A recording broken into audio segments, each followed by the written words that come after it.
এখন আমরা দেখব পোলার স্থানাঙ্ক থেকে কিভাবে কার্তেশীয় স্থানাঙ্কে রূপান্তর করা যায়। তোমাদেরকে পোলার স্থানাঙ্ক দেয়া আছে, এই পোলার স্থানাঙ্কগুলোকে তোমাকে কার্তেশীয় স্থানাঙ্ক আকারে লিখতে হবে।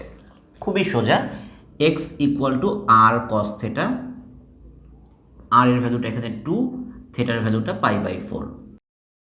cos π/4 মানে cos 45 ডিগ্রি, তার মানে হলো 1/√2 ইকুয়াল টু √2।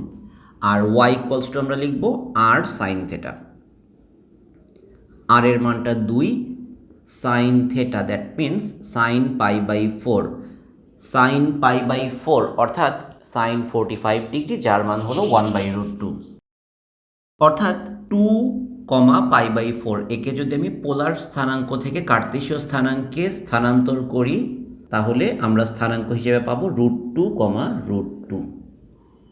এরপর চলে আসি দ্বিতীয় উদাহরণটায়। এখানে আর এর ভ্যালুটা বলা হয়েছে 4, থেটার ভ্যালু বলা হয়েছে π/2।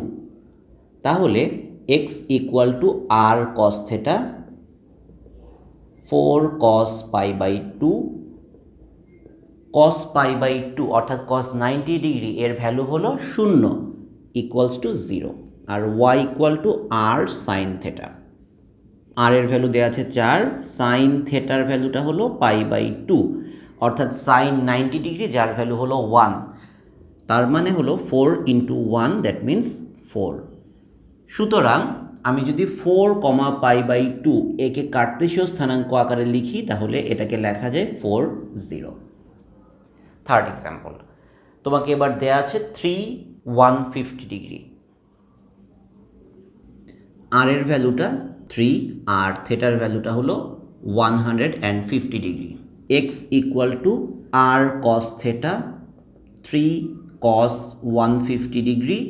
কজের মানটা দ্বিতীয় চতুর্ভাগে অবশ্যই ঋণাত্মক হবে এবং সেই মানটা হবে -√3 divided by 2, that means -3√3 divided by 2।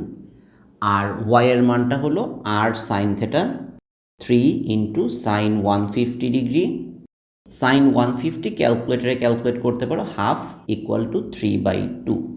অর্থাৎ আমি যদি 3, 150 এই পোলার স্থানাঙ্ক কার্তেশীয়তে রূপান্তর করি সেটা হবে -3√3/2, 3/2।